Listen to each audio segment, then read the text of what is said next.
Welcome to the EVready Podcast, featuring industry leaders and their perspectives on electrification, hosted by EVready Energy.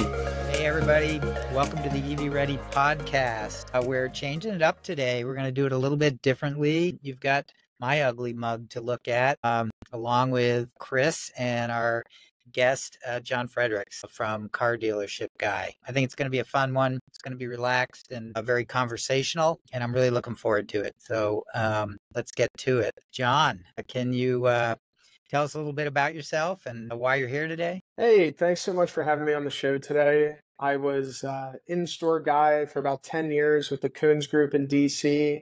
I was a vendor with a cool startup at the time called Auto Lead Star that became Full Path.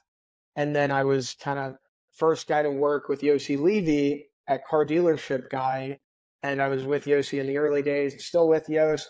And we built Car Dealership Guy together. He obviously was all the content. I was kind of the other side of the house. But Yossi and I have had a really cool journey building Car Dealership. Yeah, I can tell you've had some fun, like genuinely making the most of it. Yes. I mean, it really has been an opportunity for testing creativity and putting new products into market, and you get instant feedback, and, finding product market fits kind of the most fun I've ever had in my life. Yeah, super cool when it works. You and I had a chance to speak ahead of this podcast where I just treasured some time with you, getting to know you and digging a little deeper into your past. And you shared with me something really poignant, just sort of about a life event that changed maybe the trajectory of where you were, where you are today. And I'm curious if you're willing to share that. Yeah, I was a young guy in the Coons Group right out of Clemson. I started selling cars up in DC and Northern Virginia, and I was at this store that was rocking and rolling. We do just I would sell like 1,000 cars a month. And I had a great opportunity with the organization. I was blessed to be there. I knew the Coons family, and I kind of had a bit of a fast track. And I was the kind of guy who'd work 6 days a week, and I'd get in early and I'd stay late. The juice was worth the squeeze because I was like ascending in this automotive group and, checking off my goals. And my wife was working at Price Waterhouse right next to us in Tyson's Corner. So we would it was looking back, it's like a psychotic point of our lives. We'd meet for dinner at 10:30 every night at Clyde's in Tyson's Corner. But we were both really working hard, her in kind of M&A and me in automotive. And then, I finally get to be a GSM of a Toyota store. And that's kind of, life ambition. I've hit 26 years old, making a bunch of money, and my hard work's paying off. And then out of nowhere, I had a seizure. And it was really shocking. And I had this medical diagnosis that was I actually had a doctor tell me I had a brain tumor. And it was just like, got it. And he told me it would, take months of imaging, impossible surgery. And, I was a healthy guy. I ran, I was an athlete, and I didn't even really drink that much. But that morning I woke up in the hospital after the seizure. The doctor was like, dude, you're working a little too much. You can never drink. He's like, if you have this capability, you can never have a drink of alcohol. And I was like, okay. And I honestly haven't had a drink since. But the peculiarity of it all is you wake up in a hospital room and the important things in your life are just clearly sorted for you. It's no longer like, oh, I want to be the owner of a dealership, or I want to be this or that. I remember thinking, holy shit, I want to go fly fish to every place in the Pacific Ocean. I want to go surf somewhere. And, my wife and I had this opportunity to stack rank what's important to each other. And then right on the heels of that, my wife got pregnant with our first child. And we quickly found ourselves living at the beach in Jacksonville. And I kind of abandoned world's greatest career prospect. And then upon landing in Jacksonville, I got a clean bill of health by the grace of God. So I'm perfectly fine, but just kind of crumpled up a career and threw it in the trash can. And I've been hell-bent on not letting my time in the dealership go to waste. How long ago was this? That was 2016. So we were married Caitlin and I were married in 2015. We did first anniversary at Greenbrier in West Virginia, kind of big blowout weekend. And then coming back from it that night, so it was September 13th or 12th, It was that night in 2016. Wow. I thank you for sharing the story. Those are stories that I need to hear sometimes. I appreciate you sharing it. I have a 1-year-old, a 3-year-old, and a 5-year-old, and obviously with like a startup, which is what we are, we end up working a lot and have to make the decision between spending time with the family and trying to build the company. And I need to hear those stories. So thank you for sharing. Glad things are better now. But I don't even think it's like the working. Like, I do think, Chris, I got bad news. Like, you and I are addicted to the game of business or whatever it is we're doing. Like, if you can ever find something that draws your attention. My wife said that to me a long time ago. She was like, you're not addicted to the hours. You're not addicted to being somewhere. You're just addicted to like the game of it. And I think that's true. And it's like, not fun. It's really fun. And like, whether we're in the showroom, because I know you did your time in the Tesla showroom, whether you're in the showroom or I'm here at like my home office, we're the same kind of like crazy person. But whenever you find an opportunity, as I'm sure you have with EVready or I have with Car Dealership Guy, you almost can't step away from it. Yeah, the nice thing is for EVready, the way we started it, it was with people that we all cared about that we were really close to. So we've always had like a really good culture. We always talk about that, like as we continue to grow, not to lose the culture, because it started with family. And so, it doesn't feel like work, which is good. I was surprised to hear, Chris, that you didn't like have an engineering background in college, but then kind of like your time in, the Tesla or kind of like the charging company, the solar company, then the Tesla showroom kind of gave you that organic background experience that like, I really related to that because it seems like you're like, I will not let this thing go to waste that I have discovered to be valuable. Yeah. You know what? When people say that I'm an engineer, I'm like secretly honored. Like I've been going home to my wife, our whole relationship, like someone asked me if I was an engineer today. Because I'm totally not that. I think for me, like it all started, I don't know, like if you played Madden when you were younger, but Madden like 2004, Madden 2005, they used to have franchise mode. And 05 had Ray Lewis on the cover. I think it's the last one I bought. 04 was Vic. I think 06 was McNabb. And I was really good. Like I was, but they used to have like the Madden bus. Like I used to play against those guys. Yeah. But they had the franchise mode. And for me, I like didn't enjoy playing against the computer in franchise mode. What I enjoyed doing was like building the franchise and, and drafting the team and then trading for players. And like, that was like I didn't know it at the time, obviously, but I would finish 30-year franchise modes like every 2 weeks. Did you simulate the games? Did you ever get to that creepy point of your life where you didn't even play the games? Oh yeah. Because I could beat all Madden pretty easily. So what I would do is I would like click. I think I had PlayStation at that time, so I would click X to hike the ball. Yeah. And if you don't take control, the computer will just play out the scenario based on what the skill sets of the players are. So I'd pick the plays, and then I would just let it kind of play out, and whatever the reality was, and the game would end, and I would go into general manager mode. Yeah. So I think I've always kind of had it in my blood. I just didn't realize it until I was so bad at accounting that I had to quit it. That's like a peculiar optimization obsession. That's like, you can't even, like the game's no longer there. You just like making better. Yeah. No, totally. It was great. When I started working with Chris, the first thing he did was said, hey, you have to read this book. And he handed me this like 1.5-inch thick book on the grid, basically how electricity works and all the inner workings of the grid, and said, you need to read this. And I'm going to admit right now, I didn't finish it. No one does. And so even though he doesn't have an engineering degree, even though he doesn't come from that sort of maybe more scientific place, he definitely understands the underpinnings. And he was having a conversation just the other day with somebody who's in the space who truly didn't know the difference between a kilowatt hour and a kilowatt.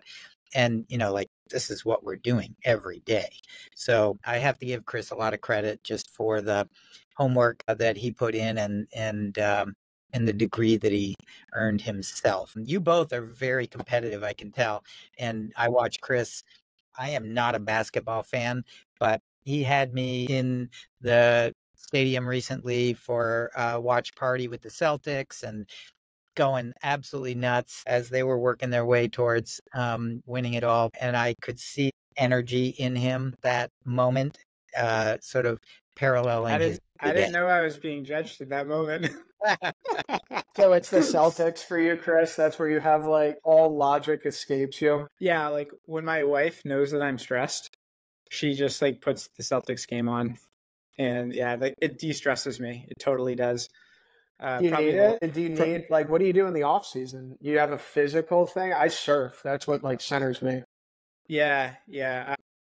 So I go to the gym all the time, and I go to Lifetime Fitness, and so the sauna, the steam room, and the sauna are kind of what I do. And I would say like on the weekends, like we have a place up in Maine, so we go with the family. But we're so turned on during the day, like trying to build a business that when we end this, I'm going to call people all the way home and then hang up on them when I get in my driveway and then go be dad to 3 little kids. And I'm sure you're doing the same thing right now. So it's the most important thing. I think you have to leave space on your Google Calendar nowadays for like the cutoff to just start being with your kids. Yeah. Because they're here, they're home from camp or they're home from school or whatever's going on. And you do need to like, my wife's actually the one that installed that on my Google Calendar, but I'm thankful that she did it. And then the other Google Calendar standing appointment I have is like low tide in Atlantic Beach at 8. And basically it gives me like a half an hour window to go like peer out. If it's worthwhile, I kind of like cut out and do it. It generally lines up with like breakfast or lunch. So I always kind of like allot myself that much. So you're a surfer? Yeah, it hadn't always been. I just picked it up like 3 years ago, like walked into the surf shop, let the 12-year-old sell me something for too much money, and then went every day. And like, it's really fun because you're terrible. Then you become like, okay. And then you find you're like, oh my goodness, I can actually be pretty good. Yeah. I mean, those things are awesome. I think for our team, we're all skiers. Mm-hmm. So we love to go ski together in Vermont. Yeah. What resorts do you like in Vermont? So they have the Icon Pass and the Epic Pass, right? Yeah. So Sugar Bush, right? Sugar Bush. Yep. Yeah. So Sugar Bush is Icon, and then Stowe is Epic. So yeah, we usually do one of those two. Although this year we got the Epic Pass, and because the company was so busy, we didn't go. but I intend. I was saying I want to make that like a Friday thing. Like we got to make a commitment there. Yeah. And it's harder for me. I've been spending the winters down in Florida, down in St. Pete, really just trying to be outside more and take advantage of the sun. So my routine around skiing has changed, but maybe we'll have to fit in some trips out west. I don't know. I think skiing should be like, I think there should be skiing car events, like automotive industry ski events. And I think there should be automotive industry like golf surf events. I think that's where kind of like the event space in automotive should move to, as opposed to like the hard sale pitching stuff. I think you can kind of do value props through digital or media nowadays. And like, I want to find a way to make like the events fun. So John, what's interesting is skiing is actually like one of the biggest challenges in the EV space right now. If you have an electric vehicle. Why? Oh, just the car is not going to start because the temperature? No. That's not a big deal. Ski resorts are a perfect use case for charging stations because you can plug the car in, it sits there for 12 hours or however long you were skiing. And, if people are staying at a resort, you just plug your car and you're good to go. It's an awesome experience. But in the podcast, we were talking about how like, this industry is brand new. And so people don't know how to ask the right questions. And so what would you do if you had a gas car, you didn't really care about electric cars, but you were getting requests from some customers? You'd probably go and look for the cheapest charging station. The cheapest charging station is usually a non-networked charging station, which means when you go up to these locations, they'll buy, 3 or 4 chargers. And you might be on 10% on the way up there.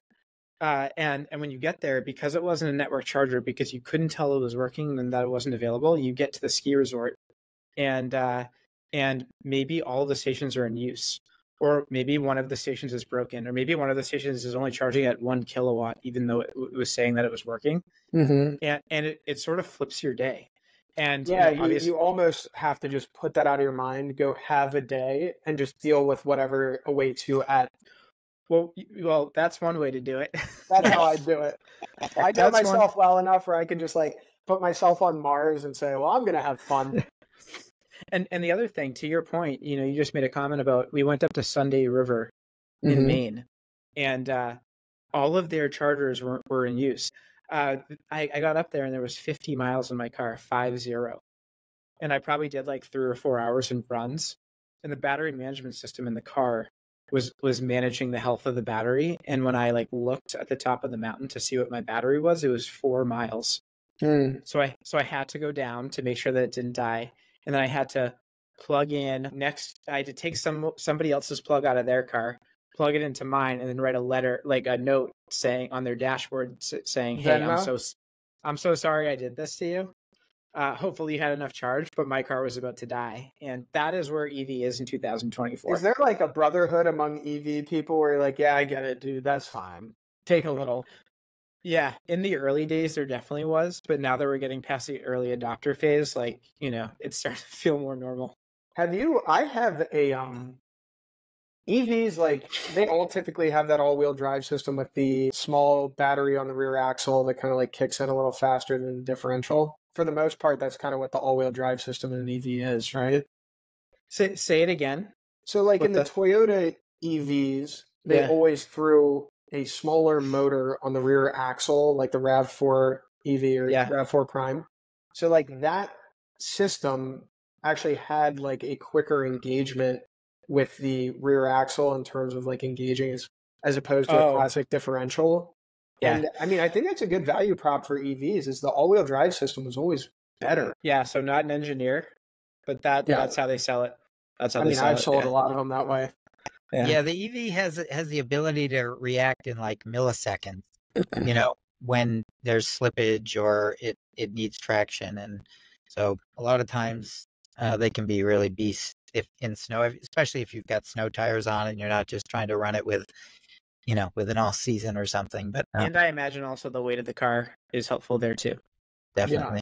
What do you think about like the emergency EV, like cold weather breaking down on the side of the road and it's like cold? How do you get them off the road? How do you clear off that sort of like blizzard scenario with EV? So you're saying like worst case scenario where like the battery runs out on the side of the road?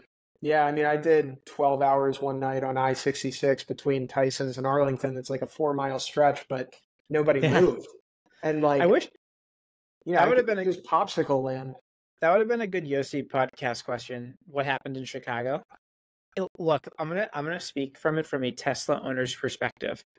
From a Tesla owner's perspective, if you get caught on the side of the road because your battery ran out, you disobeyed the computer in the center dash. Oh, gotcha.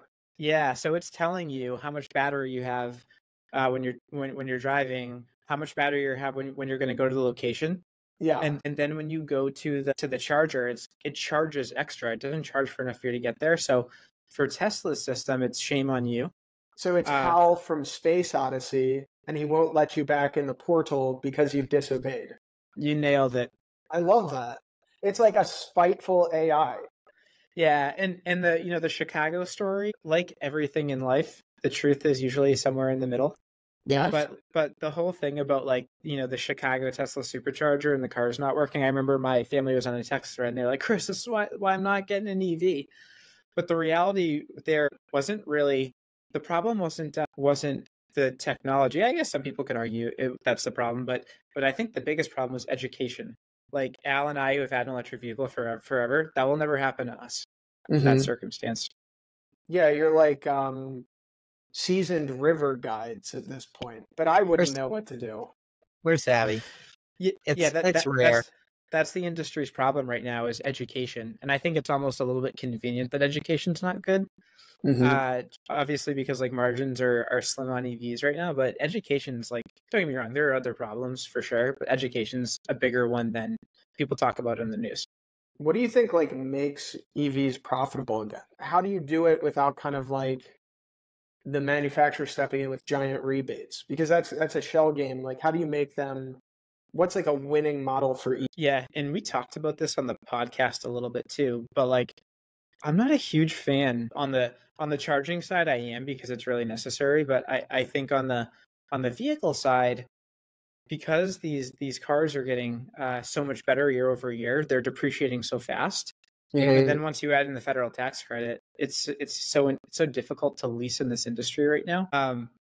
Yeah, like the banks are, they're going to lose money under that model, and so yeah, I think it's above my pay grade how they get the costs lower. I want to dish it off to you in a second because I'm sure you have some thoughts about this, but I don't like. I would rather the world to go through the challenge of getting people in EVs at higher price points than the circumstance we've had where price points are fluctuating like crazy and some people are getting great deals and some people are getting screwed. And at this point, like the used car sales market is where it's at. Yeah, I mean, I'm not going to add a lot to that in the moment, except, I will say that the goal is to make EVs extremely affordable, right? Like everyone talks about the $25,000 car.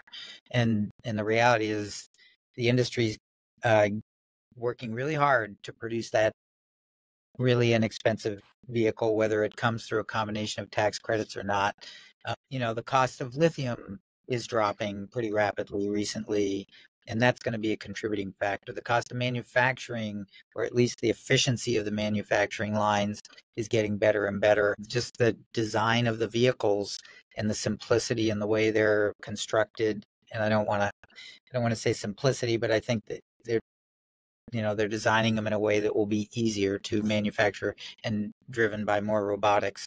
I think there is a lot of pressure to get cost down, price down, and it is challenging when you buy a vehicle and you watch the prices drop around you and you realize you're upside down in your loan and the value of your vehicle. But I do think there's opportunity to sort of course correct over time. And what I am seeing is a lot of these vehicles are they're just lasting longer. I have a 2018 Tesla Model 3 that has 60 something thousand miles on it, but I've done nothing to it. I've had to put almost no money into it.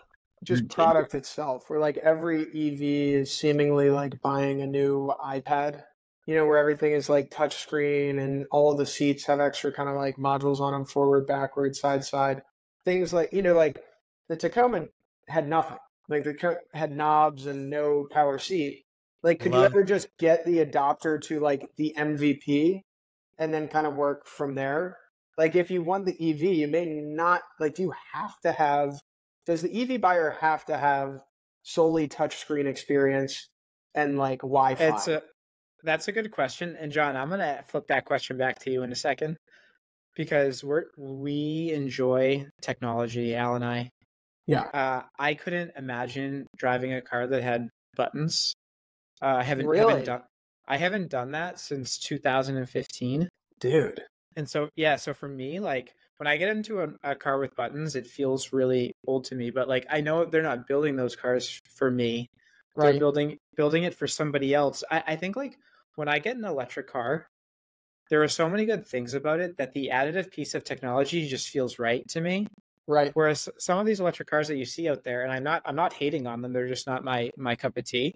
They feel like gas cars that are just driven by an electric motor and have like the better punch. Mm-hmm. So like, what electric car would you get? What electric car would I get? Some sort of Toyota. I'm just like extremely Toyota loyal. But I always know through selling the Corolla L or kind of like the Camry LE or the vehicles, the affordable vehicle that you really had to communicate to the economic shopper what they have to forego in order to buy a new vehicle. And with Toyota, it was stark. It was, you don't get a power key.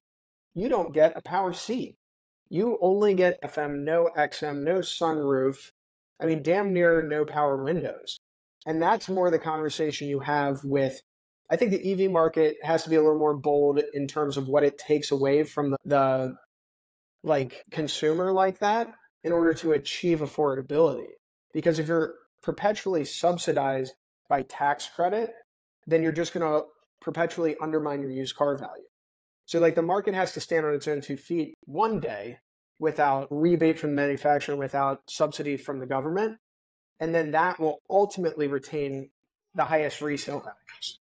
My guess, John, is like the other challenge for auto manufacturers is I think I've heard, I'm not an expert in this, don't have, the history of 20 years, but that vehicles are in production or are in design until production for about a 7-year period. Mm-hmm. And technology is just changing so fast that that's a daunting task to build an electric vehicle that's ready for 7 years from now. That's tough. I mean, like, and you're right, because you look at what happened to cars as we were heading into COVID, and like the chip, there weren't enough chips, and everything. They couldn't give you two keys, and they couldn't do this, and they couldn't do that. But they did kind of produce cars that were missing certain key features. Yeah. Oh yeah, yeah, for sure. And a lot of the cars that are built right now, they don't have like a EV ground up platform. Like a lot of them are, they're built from like their gas counterpart. Right. Well, Until wasn't they that like Elon's insight when he initially built the Roadster? Was like, I'll save so much money if I just start with the Lotus. And at the end, he was like, I should have just built ground up. Yeah, yeah. Right before COVID hit, there was a Roadster on Carvana or something like that, one of the Cool. websites. I'd buy that. That's neat. It was $42,000. Dude, like put that in some sort of like plastic wrap and hide it in your garage for 100 years. Yeah. The reality was, so I didn't buy it then. COVID hit, and then every Roadster now is like $200,000. Yeah, what No in bueno. terms of like vehicle curation like that? Like, what is a car that you're really endeared to that may not be like the current cutting edge vehicle, but you'd look back as kind of like what makes it endearing to you in the way that like a 99 Yeah. Land Cruiser with low miles and a stick shift would like make me excited. What's that for you? Yeah, well, it's a good question because I think like in general, like this new generation doesn't look at cars that way. But for me, I bought a Model S in 2000 and what was it, Al? 2014. Yeah, so early. It was so early. It was a rear wheel drive Model S, but it was at that time like, so Al has a Cybertruck. And when Al goes out in public, it's like, it's bonkers. Like everyone goes up to him and like, it's like this real like marketing thing. Yeah. Back in 2014, that's what the Model S was. People would come up and they'd be like, "Wow, look at this! I can't believe it!" And for my career, I lived in Somerville, Massachusetts. At the time, the only fast charger in all of Massachusetts was in Dedham. So I don't know if you're familiar with that, John, but that's probably like without traffic, like 35 minutes, and with traffic, like an hour and a half, 2 hours. And my car had a 230-mile range, not including the 80%, really had probably like a 200-mile range. And so I would have to drive like an hour twice a week just to charge that car. No home charging at that time. Wow. Yeah. Damn, you were uphill both ways. Totally. I cut my teeth on the EV charging industry by experiencing it in its infancy in Massachusetts. And yeah, the other interesting one was I don't have any affection for the car, but I have an affection for the experience. Yeah. When the Model 3 came out, I had like the VIN number was, I think it was 476, but almost all those went to the West Coast. So I had the third one on the West Coast. And for the first year and a half that Tesla had the Model 3 out, they didn't have it in their showroom because they were just selling them so much that, they didn't have any extra inventory. So the only way that you could test drive the Model 3 from like whenever it was released in 2017 to probably like a little before 2019 was renting out my Model 3 on Turo. Oh, really? So that was interesting. People would fly from all over the country to test drive it. Wow. What weird thing. You should almost like catalog this a little bit because were early product adoption, built an expertise in it, and you've been like kind of a guerrilla enthusiast of this. It's really neat. Yeah. It's also chaotic. I think that, John, the thing that's like not so fun about the EV industry is how politicized it is. That's like the part that that's why I like talking about this utility piece, because it's not political. Everyone wants to save money. So it's kind of good to be in the industry but not deal with the politics. No, that's a nice place like you put yourself in where you're like, hey, I'm your third base coach. You're like, hey, here's kind of what I'm seeing. and this is the direction we should take it in. But you're not kind of like, I like that. That's great. Yeah. And so question for you, like, you're from the car dealership space. I talk to car dealerships all day long, and we talked about it on the podcast, like what the actual tone is of the industry right now. Like, how do you feel about how things are going? What would you change? It's interesting where I sit now, because I'm in media. I was a vendor. I was a dealer. Now I'm in kind of like the media of the business, and I look and I talk to dealers all day, and I talk to entrepreneurs all day. And, at first, dealers were selling anything as these things rolled out, because it was kind of COVID and there was an increase on everybody and the EVs were rolling. And then as interest rates came up a little bit and demand got a little tighter, all of a sudden there was like a stark disparity between the two, and the OEMs juiced it with some sort of subvent dollars. And then felt like an inflection point in the market where all the dealers were like, do something about it, do something about it, do something about it, save us. And then the OEMs kind of like bent the knee to the dealers and were like, yes, we'll do it. But it was very much a short-term fix.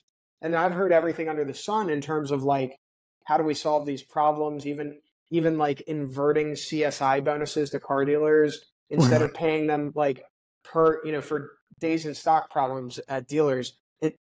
In the past 12 months, a few major OEMs have switched from paying per vehicle sold to per vehicle accepted wholesale. So like that innately speaks to me that there's a problem with product market fit, or you produce too much, or demand planning. I don't know what you did. Pricing's wrong. And then when the manufacturer gave all the money, the dealers beat their chest at how they can sell EVs profitably because they quit discounting the vehicle, put the rebate there in lieu, larger than the discount, and basically like the net outcome was something lower than it previously was. So like this whole shell game of moving money around, like it has to find its sweet spot. And maybe it's better to find like, I don't think we're at rock bottom. I don't think it's like that bad of a scenario. The EVs are in a value position that ultimately will lead to product adoption because they're at a price point where like people have to consider them. So a new EV at the Hyundai of St. Augustine store and down here by me, like you should really consider that. If you're walking a lot, you're looking at everything, you should go look at that EV because it's a pretty good deal. And all of a sudden people are evaluating it from, it's a pretty good deal. And then you're going to get enough people in the seats that I think now you kind of have the runway that you ultimately needed. It's interesting. I saw stats just yesterday about Q2 EV sales, and I was a little surprised, but 330,000 EVs sold, an 11% increase Q2 over last year. And I believe something on the order of a 16% increase or more over Q1 this year. Wow. Adoption is there. The trend is up. It is happening. It basically said that, EVs aren't going away. It was like a canary in the coal mine for me. It was like, I don't know, 4 or 5 years ago, I was door knocking, calling every dealer in the world, trying to sell them something as I do. And I was talking to a Caribbean dealer and like, I'm not afraid of any phone call. I'll sell anybody anything. And like this guy was telling me about all the various brands he has, and he has Daewoo, like when you go to Club Med in wherever, what do they pick you up at the airport? And that's what he was running me down, like Suzuki, Daewoo, and those like Caribbean brands, and obviously Japanese brands in the Caribbean. And then he said, but I've got BYD, man. And he's like, that's all that I care about. This was, I don't know, like 2 years ago or something. He was like, I've got BYD. He's like, I would shut down all my other stores. All I want is BYD. It's all that people want is BYD. And the way he was talking about like the stark contrasted demand between kind of like even what was extreme value, the Daewoo, the Suzuki vans, all those things that you get picked up in the Virgin Islands. He was like, nobody wants those. They all want the inexpensive BYD. And I think that made a lot of sense to me. It's like, they're winning because they cost less, and the value prop makes a lot of sense. And on its face, the consumer understands it, and they will pick that. What I'm really curious to see is there's a dealership in Chicago. His name's Adam Jidd. I'm sure he wouldn't mind me using his name. I respect the guy a ton. He came from Iraq. Hopefully I'm not messing the story up, but he came from Iraq. He came to the United States and obviously valued like the freedom of the United States and started a dealership in a dealership group in the United States. He owns a couple of dealerships in the Middle East. He owns a couple of dealerships in Asia. And he was showing me like some of these electric cars that are being made in these other regions. They are just so advanced. He showed me a car that I would say was equivalent to like a Model S. Mhm. And asked me, you know, how much do you think this costs? And I forget the number exactly, but it was like lower than $20,000 US dollars. And so, you know, the thing that I'm like most concerned about is that China's doing EV really well. The population knows that it's a superior vehicle. And from an infrastructure perspective, they're more focused on it. Obviously, from a clean energy perspective, like they're locked into their clean energy initiatives over there. And I just fear that market will get so far ahead of the U.S. market in terms of like quality of product and cost that they could control a lot of the marketplace in the future. Yeah, and reports are that they have achieved it because their sales volume there is America's like pretty far trailing, and then their production has also surpassed us. So it's kind of like, you know, everybody here who has a lot of pride in America, as we all do, we have to come to terms that we're at a kind of like the bad side of the leverage point. You know, like the manufacturing and even the product expertise kind of sits abroad, and then how do we fight and win? Because like you should compete, you shouldn't back down. We have like the American middle class consumer is the most important group of people to sell anything to in the world. And like that'll probably ring true for the next like 50 years. And that's depending upon the rising kind of like lower middle class of India and the lower middle class of China. But in the meantime, like every product in the world should be geared towards the American middle class. And that'll probably be like the oddest thing in our lifetime if we just see every product abroad no longer built explicitly for kind of like the American middle class person. Yeah, and obviously we can just feel it here because it's such a high costing product right now that you know you can see the difference between there's an inflection point that was hit in Asia because you know they're taking it you know they're doing it a certain way that inflection point hasn't necessarily you know hit here. I would say Europe's a few years ahead of us.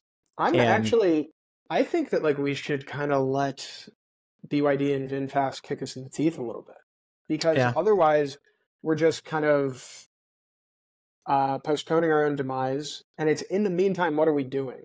So it's like, are we scrambling the jets to build the inexpensive option that obviously would kill? The internet went viral for the $10,000 Toyota truck. Everybody said, "Oh yeah, one please. I'll take 4 of those, and I'll put it at like each one of my houses." But you know, we're not allowed to have that. For the you know, kind of the same thing you just said. There's some sort of $20,000 Model S in Saudi Arabia. We're not allowed to have that.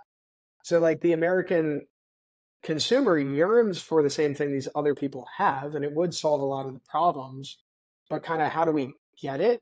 I'm fine if the tariffs and kind of like excluding BYD and VinFast are a very temporary measure that kind of allowed us to catch up, but I don't think it has. I think we're still going to produce the damn near Gucci EV until we can continue to like achieve margin. We're chasing margin, and then historically, if you look back on what Honda, Nissan, and Toyota did in order to penetrate the American market, they came with the economic vehicle and the $59.99 truck that they imported without back seats.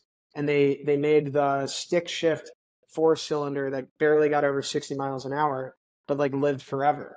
And I think that's more the comp that we're looking at. And it's like, how do we become more like them? And how do we like get there faster and win? Yeah, a gentleman said to me, so this isn't my thought, but he said it and just kind of clicked, is like, I think like right now what's happening is like back in the day, different makes and models of vehicles were like a fashion statement. They represented to people who they were. They said something about you, and somebody could tell the difference between one German brand versus another German brand. I think what we're seeing right now in electrification is, you know, the need to personalize as it relates to your vehicle is changing with the new generation. What do you even mean? How do you personalize? Like they're I think the difference between brands is less appreciated in 2024 with Gen Z. Mm-hmm. And there will be consolidation of brands where the younger generation is more focused on how do I get to point A to point B. And so, like, I'm not an expert in that generation, but obviously everyone wants like some version of individualism, Mm-hmm. but I don't think that comes out in cars. You're right. I'm going to say this. I'm going to say this just because I did. I wrapped the Cybertruck. I personally did it because I had this idea in my head, and I wanted to do a wrap that emulated the SpaceX Starship heat tiles, these hexagonal heat tiles. And at first I wasn't sure because I really loved the stainless look on the Cybertruck, so unique and so interesting. But I very quickly realized that it's hard to keep fingerprints off it, and I did want an individualized look, and so we wrapped it. What a great manufacturing insight. Just make the monospec because the consumer will. Yeah. And as I watch what we did, as I look around me, I'm seeing people personalizing Cybertrucks left and right. I saw Cleveland Browns wrap the other day. Did you? That's probably the car you would pick to personalize. Right. To your point, John. But Chris, do the dealers pick up? That's such a good insight because, the old like rust and dust aftermarket people are always looking for something to sell. And if you can paint the picture to a dealer that an EV customer is here to personalize their vehicle and they buy that stuff at a higher rate than other people, and here's the 10 easiest things you can sell at the dealership in terms of wraps and this and da-da-da-da-da, like list it off and educate them on it, you can start painting a profitability picture. Well, you know what I would say is I don't think EV drivers are looking to I think it's the opposite. I just think that people that are looking to personalize their cars are getting specifically a Cybertruck because it is very cool. Gotcha. Rolling, cool, wrappable car. Yeah. Like, it's very rare that I can't even name a time where, I'll talk to the older generation and they think the cars, I have a Model X, so it has the Falcon doors. It looked really cool 5 years ago, but I think people are getting more used to it. So it's definitely more standard now, but it has Falcon doors.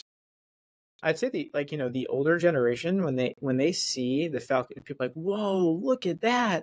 And then I have like little cousins that could care less that the door has Falcon wing doors. Like they don't even notice when they get in the car. I'm like, do you notice that it just went up like that? How interesting.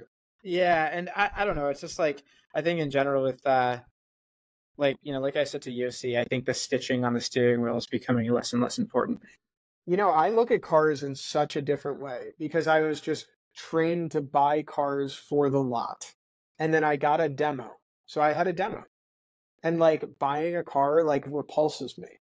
I'm like, I can't believe I have to put myself through this. Not that the experience is bad, but like the fact that I have to pay for a car, I'm like, hey, it doesn't make sense. Somebody should be giving me a car. And then like when I go, what I get excited about are kind of like consumer vehicles with low miles that are in really good shape.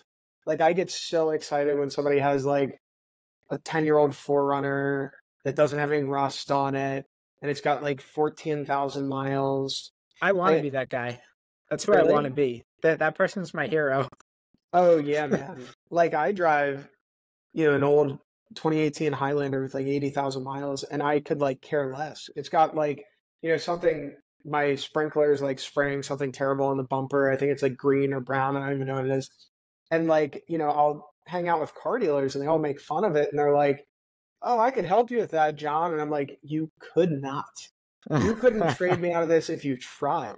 But I think it's a little bit of like, that was common to like Toyota general managers is we were there because we saw vehicles retaining value. And then we were good at operating stores because we could like identify vehicles that retain value. And then we can't wash it off of ourselves. Yeah, it's the Wild West on the side of the business. It sounds like you have it really dialed in on the gas side. Like we're still figuring it out on this side. Yeah, but I like the idea of all the aftermarket stuff the dealers need to be like prepared for. But there's other things too, like I know dealers don't like to use their locations as like public fueling locations, but like I've always been curious, like if you're a dealer, and so Tesla just offered me in March, they offered me full self-driving, which I know it's not perfect, and that's what people would say, and point taken. But they offered me unlimited supercharging on any car for the lifetime that I use the car. And so, Because do you think that had something to do with your customer lifetime value, Chris? Because you are like, that's Gen Pop offering. No, that's not Amex Platinum. It's not. It's not. Wow. It's a networked offering. Cool. It's what having a networked circumstance allows you to do. That's what electric cars are generally. They're networks. And so most of the auto manufacturers today, they have deals with Electrify America, EVgo, some of these asset owners of fast charging networks across the US to give away charging for free for the beginning of the vehicle. And Tesla obviously does it. You know when Tesla does it? 3 days before the quarter ends, Really? They're calling everybody, hey, who wants unlimited charging? And so if I'm a dealership, I'm thinking, how can I respond to the person that comes and says, well, Tesla's going to give me this. What do you have? You know what that's the equivalent of? That's the equivalent of the iPhone upgrade that we've got your trade-in value ready for you. That's like the exact same thing.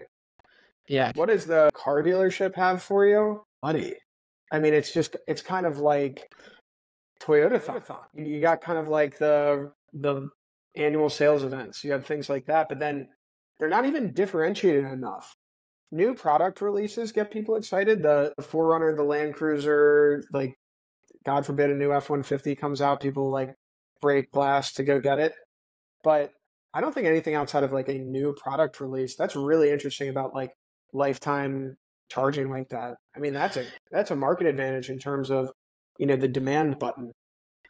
And I think like at the beginning, like the way Tesla marketed it was like, well, why would you want to go to a dealer? Because you don't want to haggle, right? Like that was like their sales pitch for the direct model. But what Tesla's done is they've changed their pricing so much that instead of like allowing each person to haggle, they've put them in a position like you have like that Toyota Spring Savings event, and people are saving a little money. They're going to the locations. There might be a little bit of negotiation, but the way this like direct sales model has played out, at least for Tesla, is you might buy a car, and then this happened with the S and the X. Was like there was a period of time where I think I bought my car for like $81,000, and then over a year-long period, it increased to $85,000, $95,000, $105,000, the standard price for everybody. And then suddenly they brought the price point right back down to where I bought it. And so I think it's a little bit ironic because like, yes, people didn't have to haggle. Yeah. But they got the price change on them so dramatically that they ended up in the same bad position they would have been in if they got, haggled with at a dealership. That's macro haggling. I like it. Centralized haggling. But yeah, how could you capitalize at EVready off of, like you just stated a market advantage that Tesla has over classic OEMs because they can reach out and touch consumers and offer this captive charging, which is a free charging thing, which is like such a retention play. And it's such a customer lifetime. Like you could identify the most valuable customers through a CDP or some sort of marketing engineering device nowadays, where you can identify somebody who's worth, 10x the standard customer. And then you could extend to them some sort of like retention play like that. How could you set up charging among a regional dealer group like Coons? Let's say Coons, or like how do you then use it as like credit card points to get them to keep returning at it's valid at any Coons location. Just continue to live in Baltimore or DC and you're good to go. I view this topic as a way to dealers to sink their teeth into, and I don't think dealers are as concerned as this as they were like 3 or 4 years ago when like everyone's like direct sales is the future. But I think this component of the business is a way where dealers can add additional control within their hands for their future. What do I mean by that? I'm not going to say who the dealer group would be, but let's just say you're a dealer group who 300 locations across the United States. Where there's 3 choices. All right, let's go with 100. Let's go with 100. Let's go. Yeah, now you can pick from 15, whatever it is. So what if you said Okay. By the way, the auto manufacturers are forcing you to install these chargers, right? They're literally forcing you. Not all funding in the United States requires public charging, but a lot of it, you get more funding if you make the stations available to the public. So not only can you reduce your capital investment in what you're required to be doing, what you can do is you can say to your customers, hey, we're going to bring these XYZ, let's call it Coons Automotive Group, so that the stations look like Coons, but they're on like a public charging network that people can see, which means they're going into the center dash of the vehicle. And then what I always used to do is get dealers to put a QR code on the station so that they could sign people up to their loyalty program so that they get access to the customer's data. Yeah. And I would say, tell customers, look, I'm going to charge you to charge. You can use this as a fueling station if you want to. But for certain VINs on our lot that are higher margin, you can use the credits from your charging towards a future vehicle purchase. Okay. And then what you can do is you can create an app, or if you want, put it on your website. But I would say create an app, or that's probably the best way to get your brand out there, where you can build a network that's branded Dealer Group XYZ's regional charging network. And then if you had like a lot of different dealer groups that are close to each other, you could create partnerships between dealer groups where dealerships and dealer groups could build hypothetically a regional or a nationwide fast charging network. Yeah. I mean, just imagine, due to the fact that you have a fast charging network, you're probably going to have some sort of app that identifies where they're located. You probably push messages to everybody. You could, put your whole service record history on there and maybe communicate directly with both sales and service. That'd be a cool little retention play. Yeah, and then use the communication between the vehicle, between the charging station, between somebody's phone to go sell those higher margin services that really help you make your bottom line at each location. And it's really interesting because you see some dealerships are putting in gyms. I've seen some put in restaurants or cafes. Yeah. From my perspective, and I could be wrong, I'm sure car dealerships, I know they are because I've talked to, so many about them are like, I'll never do anything like that. But I think there's a retail play tied to selling kilowatt hours and more vehicles that when you have a larger dealer group, you can create a certain experience that is unique. And I always tell people, go capitalize on it right now because you're being forced to buy chargers. Do you think that's the future of your company a little bit, is handing over that premium playbook or handing over that app? I mean, I know you're handing over the premium playbook, but also the 7 steps beyond that? It could be. It all kind of depends on where this chaotic moving target moves to. I know how you feel. We don't want to come in like a bat out of hell, talking to end users, telling them hey, this is the future, because the reality is we think we know, but we don't exactly know. And so what we try and arm people with is, hey, and it's the perfect use case is car dealers. Hey, you're being forced to spend $1 million. Let's do it this way instead of that way. And it'll give you more flexibility to participate in more business models in the future. Yeah. No, I think you got something. We're getting down to the end of it, and I just want to make sure that we have touched on sort of your current role, the scene at Car Dealership Guy. You guys have something really special going on, and I love the energy that you and Yossi sort of put forth and the experience that you have in the automotive industry. And it's very palpable that you understand it ever so clearly. And I do consider you both experts, and I'm glad you're out there building the entity that you are. But I would love for you to just describe your role and how you see Car Dealership Guy today, because I know you're evolving. I'm seeing some new products, if you will, coming from you out there. And I'd love for you to just talk about that for a few. So Yossi and I started working together kind of on what could this be, and again, didn't want to be a bat out of hell, but I guess we are kind of a danger to ourselves and others when we kind of bring a product to market and then we immediately call somebody about it, and then we look at each other and we're oh, they bought it, what do we do? But we've had so much fun in doing that. In the early days of doing that, we've found kind of predictable results, and we've found what the market likes and what the market doesn't like. And I suppose we help people in the automotive space communicate to dealers, and we help dealers kind of share best practices. And ultimately, it boils down to, can you provide insights to this audience? And we really like doing everything at kind of a free or ungated experience. And so whether we're publishing a news website or we're investing in actual reporters, we don't have an AI news team. I think that's really cool. We have like reporters that talk to people and like chase down ideas, iterate. And I'm not allowed to talk to them because I'm the sales guy. So it's like, it's an interesting thing. And then, what becomes of this is like Yossi and I really hit on product market fit for a business facing creator. So we were able to take car dealership guy. I remember looking at each other like, what is this business? And he said, it's a media business. And I said, oh my God, I think I agree with you. And then like, it's easy to say barstool love, like you hear that a lot and it's just not true with anything. And like, it's not true with car dealership guy, but it's like insight driven B2B platform that provides value. And then we've been able to recreate product market fit with other insight driven influencers. And like one of the most fun things I've ever done in my entire life is working with Russ Flips Whips, who's this guy in Pittsburgh who works in Lincoln store, and he makes educational and satirical videos about being a car salesman. And he's doing 90 million impressions on social media every month. And he has a giant dealership audience.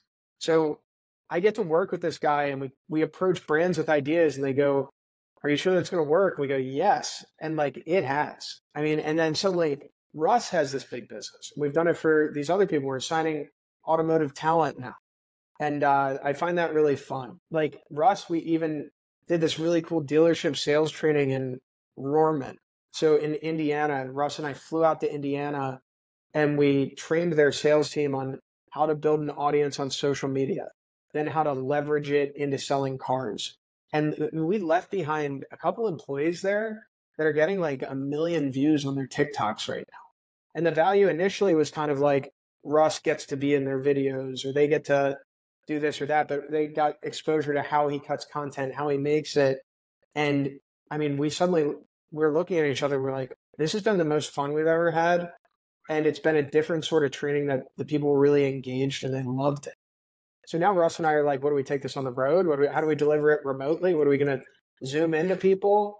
So we have like this product on our hands that we created something that like people loved. And now how far do we go with it? Jon, it's awesome. I know Al and I knew about you guys before we, collaborated with you. And Al sends me your tweets. I get whatever they're called now, like once or twice a week. And he's been doing it for, I don't know, a year and a half now. But it's always like great data and insight. And I just think like, the way you guys are approaching it is so genuine. The industry needs you, that's for sure. Yeah, we've been really fortunate and we've been supported by dealers and people in the vendor ecosystem. And it's the best business to be a part of. And, so thankful. I mean, we do optimize for insight. And really the insight we're trying to provide is like, do dealers find this useful? And this help them operate their business better. Yeah, I was just going to say, it's been nothing short of amazing to be engaged with you and Yossi and like see you in your element, but like directly involved instead of just reading about it all on X or Instagram or anywhere else or watching on YouTube. So, it's just been fun to be in the game with you. And feel the I same know way that about EVready. You guys are a close-knit team. You're building something and it's amazing. Like you really are insightful and you're solving big problems. I really have a lot of faith that like your value prop as an organization has so much, it's going to go so far. Thank you. That's the plan. We want to solve a large problem. I think right now dealerships are the most affected customer in the world. Then it's going to be other verticals, but everyone's going to have to solve this problem for electrification of pencil. Yeah, totally agree. All right, man. Well, thank you for your time. I really appreciate your coming on. It was it went fast. We could have talked about 1 million subjects. I think we covered like 10. So we may have to do a redux of this and spin it up again. Excellent. Thank you both for having me on. Thanks, Jon. Man. See ya.